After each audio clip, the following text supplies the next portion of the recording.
Minisitiri wa Minisiteri y'Ubumwe bw'Abanyarwanda n'Inshingano Mboneragihugu Dr Jean Damascene Bizimana yanyomoje amagambo amaze igihe atangazwa n'umuhungu wa Habyarimana witwa Jean Habyarimana. Mu magambo ye yamaze igihe atangaza, amaze igihe avuga ko Jenoside itateguwe, gusa abaciye mu busharire, ubukana ndetse n'ingaruka za Jenoside amaso yabo birebera ibibi bitandukanye bya Jenoside, banyomoza uyu mugabo bivuye inyuma. Aho Jean Habyarimana wiyemeje kugira ikirenge mu cyase, amaze ibihe byinshi agaragaza ko arwanya ubutegetsi bw'u Rwanda, ahanini avuga yuko byaba byiza ahoreye se, cyane yuko ashinja FPR Inkotanyi kandi zo zishe se zikamuhitana. Amateka arabyivugira ko FPR Inkotanyi naho zihure n'ihanurwa ry'indege ya Habyarimana. Jean Habyarimana uba mu gihugu cy'Ubufaransa biravugwa yuko amaze iminsi muri Repubulika ya Demokarasi ya Kongo mu gutsura umubano na Perezida wa Kongo, nyuma yuko Repubulika ya Demokarasi ya Kongo imaze igihe n'ubundi irwanya ubutegetsi bw'u Rwanda, aho ivuga yuko ubutegetsi bw'u Rwanda bufasha umutwe mu 23. Biravugwa yuko Jean Habyarimana yiyemeje guhuza imbaraga n'aba bayobozi batandukanye, cyane cyane batavuga rumwe n'ubutegetsi bw'u Rwanda, kenshi na kenshi bakunze kugaragarwaho imvugo zo kuba urwango ndetse no kugaragaza ko batumvikana FPR Inkotanyi. Kenshi na kenshi imvugo zabo ziganjemo gupfobya Jenoside yakorewe Abatutsi.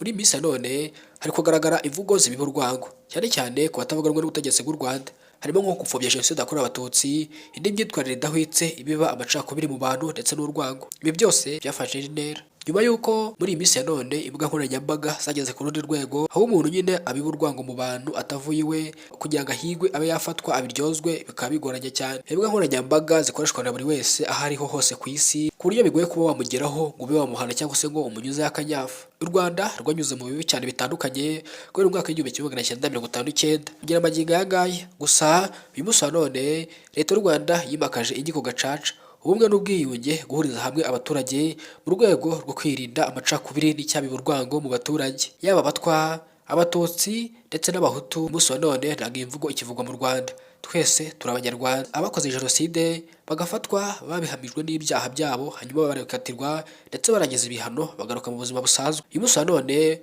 baragabirana, barashyingirana, yewe kandi ibyo bidahagije barabana mu buzima bwa buri munsi, barasurana, barahorana. Biragoye gufata abantu babiri bahemukiye undi kugira ngo bahuze, hanyuma bongere biyunge, basubirane ubucuti, hanyuma bongere kwisanzuranaho. Impamvu Perezida wa Repubulika y'u Rwanda Paul Kagame abishimirwa ndetse akaba ari n'abiherera ibikombe bitandukanye mu kubiba ubumwe n'ubwiyunge mu Banyarwanda ndetse no kubumbira hamwe abaturage mu rwego rwo guteza imbere igihugu. Nshuti bakunzi, mudasiba gukurikirana amakuru n'ibiganiro byacu. Uyu munsi ntaho tuyasoreje, tubonane mu nkuru itaha. Abagizwe ingaruka na Jenoside ndetse n'abayirokotse ngomeza kwihangana muri bihe bitoroshye byo kwibuka abacu bazize Jenoside yakorewe Abatutsi 1994. Twibuke twiyubaka.